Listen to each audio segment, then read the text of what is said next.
This is your Man Enchantment coming at you with a brand new episode. He's the Man Enchant, the greatest champion in the world.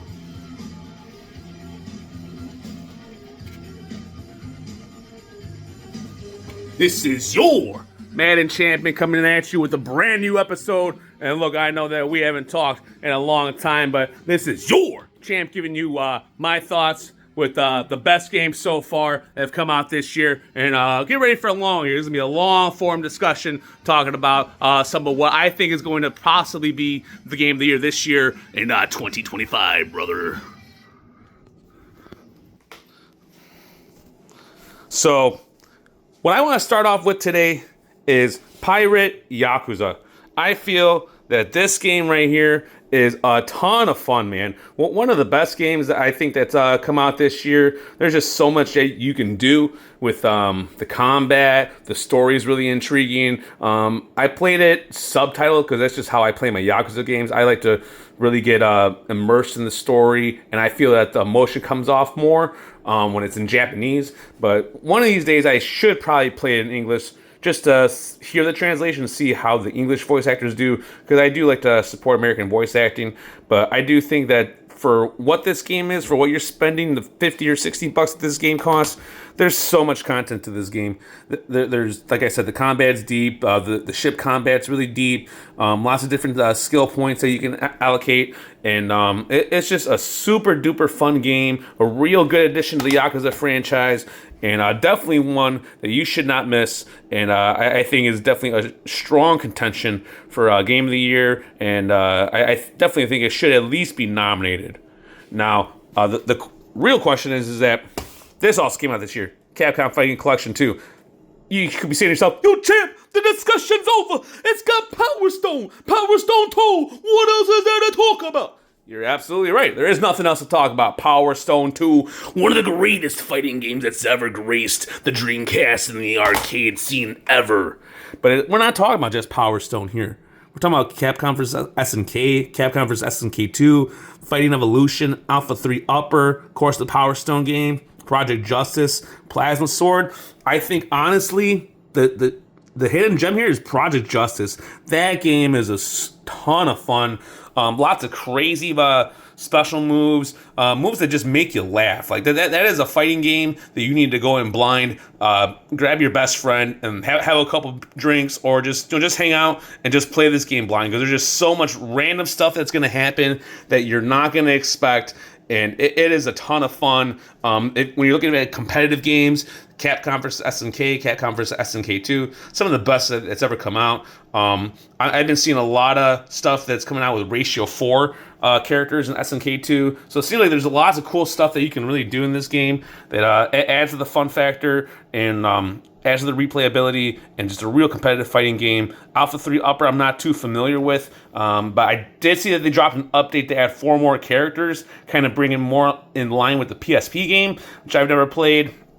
But I heard that's a really good game, and Alpha 3 Max is supposed to be like the best Alpha 3 game, but I never really played it. Alpha 3 Regular I played a bunch, because I have the Capcom Arcade Stadium 2nd, I think it is, and that one has Alpha 3 and some different Street Fighter games, so that's where I played it on there. But a super duper fun game, great collection. This is definitely one you got to add to your collection, because it also comes with some pretty cool stuff here. It's got a little mini comic book. I thought that was pretty cool. I forgot it has a bonus soundtrack stuff, but yeah, there's just lots of cool stuff that come with the physical copy of this game. So I highly recommend that you go out and get the physical copy of Fighting Collection 2. Super duper fun game, and absolutely game of the year. No, nothing else to talk about. Split Fiction. You can be a pig. And I really just want to just take a second to acknowledge how disgusting this box art is. There's just so much stuff that's all over this box that takes away from the art, that I'm distracted by everything else and I don't look at the art. This art sucks. This art is peak. Look at it. There's nothing on here except for what needs to be here. This is what box art should be. What the hell's going on here? But anyways, Split Fiction. I still gotta play more of this game. Haze Light has not missed, in my opinion. It Takes Two, A Way Out. Those two games are phenomenal. Must play games if you're a gamer, if you're into story driven experiences, if you're into co op games. Those are two games that you really got to go in blind, especially A Way Out. I definitely think that the less you know about that game, the better. That is a game that you really should play with a friend and just really experience it. And Split Fiction, I'm sure, is going to be good. Like I said, I got to play more of it. From what I played with my brother, it seems like a super fun game. You get to be a pig. There's lots of stuff that you can do together. You get to be a pig. Expedition 33, I'm not sure what I can say that no one else has already said. This game is... everyone's blazing this game. There's just... Everyone is jerking this thing off and blowing it till the cows come home. But what do I think about it? I think it's phenomenal. I think it's a really freaking good game, and I think that the praise is warranted. The story's really good. The turn-based combat's really good.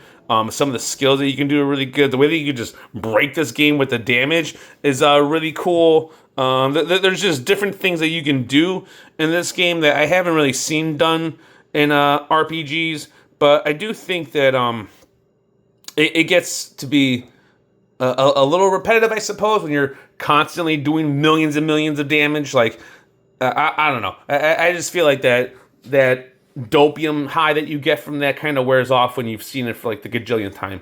But other than that, Expedition 33 is a super duper fun game. Definitely one of the best RPGs that I've ever played. I definitely put it in my top 50 games of all time. It is one that I'm going to think about for a long time. And I look forward to when they drop the final update and the game's completely finished and they got all the bugs and everything worked out, and giving this game a second playthrough.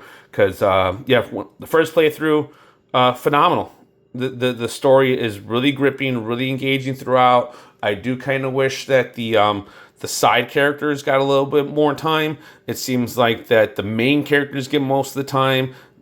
And the dialogue could probably be a little bit more fleshed out in some of these really big moments. But outside of that, it's phenomenal. I do think that this is the front runner for Game of the Year. I don't see anything else that's going to really take that from this game. Indiana Jones is another game I think that came out this year, or it came out in December. I don't know. In my opinion, that should be in discussion for Game of the Year. But I don't know if it will be. But that was a super duper fun game that I played this year that came out. And Indiana Jones is one that should not be missed. If you're a big fan of action adventure games, you're a big fan of story driven games, Indiana Jones is definitely one that you should beat. But the real question is, yo, champ, who's going to win Game of the Year? I gotta know right now, champ. In my honest opinion, it's going to be Expedition 33 with a shot to the dick.